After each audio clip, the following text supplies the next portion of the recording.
No kevad-suve algus on üldse loomaaias kõige niisugusem pingelisem aeg. Suvi on muidugi veel pingelisem, siis on meil hästi palju külalisi. Praegu külalisi on veel vähevõitu, aga selle eest hakkavad sündima ka esimesed meie lapsukesed. Niisugust sõna nagu beebibuum ei tahaks üldse kasutada, seda kasutatakse igal pool ja mingit beebibuumi meil ei ole, aga igasugusi huvitavaid asju meil on juba sündinud, juba koorunud ja ootame, et tuleb ka veel. No see on meil kaljukotkas, Eestis ka elav lind. Nad paljunevad meil praktiliselt iga aasta, aga iga aasta vanemad ei taha kasvatada ja sellel aastal tuli meil töötajatel sellega tegeleda ja ema-isa eest olla. Aga veel üks paar raudub. Loodame, et sealt ka midagi tuleb.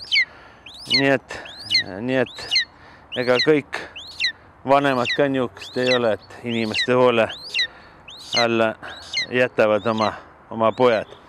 See on meil hoopis teine liik ja ka välimuselt väga erineb. Kaljukotkas, see on hiidmerikotkas. Meie merikotka sugulane Kaug-Idast ja ka meil juba pikemat aega paljuneb. See aasta see on esimene. Ilmselt tuleb neid veel, sest meil on inkubaatoris veel 2 muna ja ka üks teine paar on ka audumas. Kokku meil on praegu 2 paljunevat paari. Ja see on ka niisugune lind, mille kohta käib rahvusvaheline programm, on olemas Euroopa tõuraamat, nii et täitsa niisugune tõsine elukas, kuigi praegu on ta niisugune väike pisikene ja armas. Järsku meile Leipzigi loomaaed pakkus, et ega te ei taha võtta endale daalilammast. Et nendel pidavat olema 2 paari neid, noored ilusad loomad. Tükk aega me planeerisime seda nende elukate toomist. Lõpuks läksime sinna, tõime ära ja nüüd on ka esimene meil endal sündinud.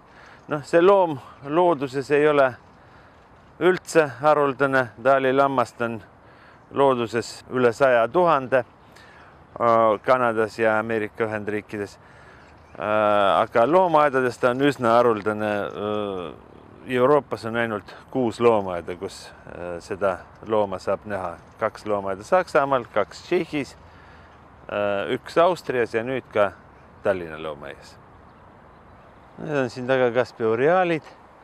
Need on niisugused huvitavad loomad. Kunagi see oli 92. aastal meile kingiti paar umbes sama suurt nagu see 2 päeva tagasi sündinud lambake ja meie kari on alguse võtnudki sellest 2 loomast, mida me saime Ashhabadist.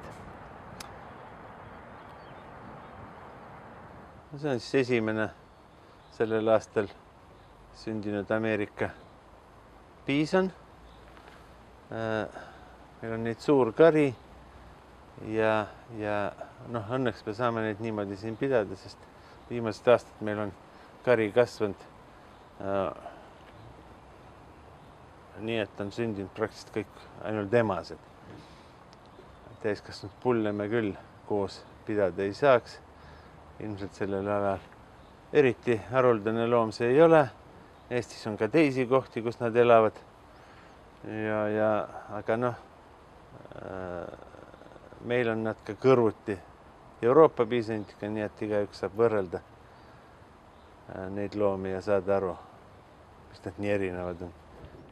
Siin on Siberi kaljukitsed, looduses suhteliselt harilik ja suure arvukusega liik, aga loomaaedades seda on suhteliselt vähe. Ja meil oleks ammu vaja ka ühte uut sokku saada, aga kusagilt ei saa, nii et peame leppima sellega, mis on. Aga ka meie sokk saab väga hästi oma tööga hakkama. Esialgu 5. Talle tuleb veel ilmselt paar tükki. See on ka niisugune väga huvitava väljanägemusega ja tundub, et see oleks mingi veislane. Tegelikult see on kitsade lammaste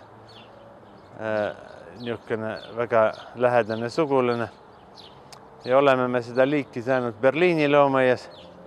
Kunagi ta oli loomaides väga haruldane. Esimest korda ma teda nägin ja esimest üldse selle liigi talle, mis oli ilmale tulnud 81. aastal Berliini loomaias, siis tundus, et mitte kunagi Tallinna loomaiad neid ei saa. Aga nüüd tänu niisugusele loomaaedade koostööle on neid paljudes kohtades.